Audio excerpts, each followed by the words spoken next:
ప్రపంచంలోకెల్లా strongest metal tungsten, ప్రపంచంలోకెల్లా strongest substance diamond. మరి ప్రపంచంలోకెల్లా స్ట్రాంగెస్ట్ వ్యక్తి అంటే ఎవరు? ఫిజికల్గా స్ట్రెంగ్త్ స్ట్రాంగ్ అని అర్థం కాదు. మెంటల్గా చాలా టఫ్గా ఉంటే, మెంటల్గా చాలా స్ట్రాంగ్ ఉంటే వాళ్ళనే స్ట్రాంగెస్ట్ హ్యూమన్ బీయింగ్ అంటారు. ఇప్పటి వరకు మానవ చరిత్రలో ఒక వ్యక్తి పేరు చాలా ఎక్కువ చెప్పుకుంటుంటారు. అంటే చాలామంది ఉండుండొచ్చు, కానీ బయటికి మాత్రం ఆ వ్యక్తి పేరు బాగా చెప్తారు. ఆయనే డేవిడ్ గాగిన్స్ అనమాట. ఆయన యూ కాంట్ హర్ట్ మీ అని చెప్పి ఒక బుక్ రాశారు. జనరల్గా ప్రపంచంలో కల్లా టఫెస్ట్ ట్రైనింగ్ ఒకటి ఉంటుంది. యుఎస్ మెరైన్స్కి ఇచ్చే ట్రైనింగ్ అనమాట. ఆ ట్రైనింగ్లో మామూలుగా హెల్ వీక్ అని ఒకటి ఉంటుంది. ఒక వారం మొత్తం భయంకరమైన టెస్టులు పెడతారు. దానిలో చాలామంది తట్టుకోలేక చచ్చిపోతారు కూడా. హెల్ వీక్ అంటే తీసుకెళ్లి అర్ధరాత్రి కూడా సముద్రంలో వదిలేస్తారు ఏ హెల్ప్ లేకుండా.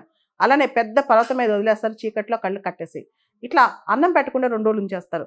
ఒకటా రెండా లేదా నిప్పుల మీద మనిషిని నడిపిస్తూ ఉంటారనమాట. ఇట్లా చూస్తే చచ్చిపోవడానికి రెడీ అవుతారు, కానీ బతకడానికి ఆ హెల్ వీక్లో రెడీ అవ్వలేరు. అంత కష్టం ఆ హెల్ వీక్ అంటే. ఒక మనిషికి ఎంత టఫ్ పరీక్షలు పెట్టాలో, అసలు శరీరంగా మానసికంగా మనిషి ఎంత టఫ్గా ఉంచాలో అంత టఫ్గా ఉంచడానికి ట్రై చేస్తారు. ఎందుకంటే వాళ్ళ జాబ్ కూడా రేపు అంతే టఫ్గా ఉంటుంది కాబట్టి. అయితే ఈ నేటి ప్రపంచంలో మనిషి బతకాలంటే మానవ జీవితం చాలా కాంప్లెక్స్ అయిపోయింది. దానిలో మనం ఫిజికల్గా ఎంత స్ట్రెంత్ ఉన్నామని కాదు, ఈ టెక్నాలజీ యుగంలో మనం కాళ్ళు లేకపోయినా, కళ్ళు లేకపోయినా, చేతులు లేకపోయినా బతకొచ్చు. కానీ మెంటల్గా స్ట్రాంగ్గా లేకపోతే మాత్రం ఈ రోజుల్లో బతకలేని పరిస్థితి అనమాట.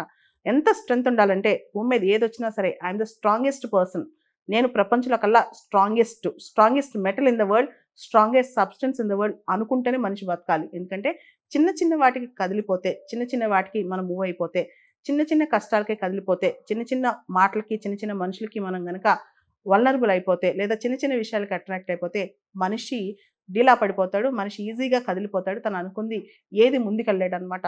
మనిషి శక్తి ఎప్పుడు వస్తుందంటే ఎన్ని అడ్డంకులు వచ్చినా, ఎన్ని అట్రాక్షన్స్ వచ్చినా, లేదా జీవితంలో ఏం జరిగినా సరే ఒకేలాగా మనిషి రెస్పాండ్ అయినప్పుడు, రియాక్ట్ అయినప్పుడు ఎలాంటి ఎమోషన్ బయట చూపించకుండా, ఎలాంటి ఎమోషన్ క్యారీ చేయకుండా తన పని తను చేసుకుంటూ వెళ్తే భూమి మీద ఏ ఇన్సిడెంట్ ఎవరు మనం హర్ట్ చేయలేరనమాట.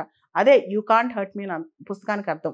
ఏం చేసినా, ఎక్కడ తీసుకెళ్ళి వదిలిపెట్టినా, ఎడారిలో వదిలిపెట్టినా, మహాసముద్రంలో వదిలిపెట్టినా, లేదా కష్టాలు ఊబిలో మనం వదిలిపెట్టినా, లేదా రేపు పొద్దున నువ్వు చచ్చిపోతావు అని చెప్పినా మనం ఎంత స్ట్రాంగ్గా ఉండాలంటే ఇది నా లైఫ్, ఈ డెసిషన్ నాదే అని మన యాటిట్యూడ్, మన బ్రెయిన్, మన మైండ్ ఎంత స్ట్రాంగ్గా ఉంటే అంత మంచిది. నేను కూడా రోజుకు ఒకసారన్నా చెప్పుకుంటుంటాను, you are the strongest person in the world అని. అలా చెప్పుకోకపోతే అంటే మనకు మనం ఆటో సజెషన్ ఇచ్చుకుంటూనే ఉండాలి. ఎందుకంటే ఈ భూమి మీద ఉండే మనుషుల మధ్య బతకాలంటే you should be the strongest, you always should be the strongest person in the world అనమాట.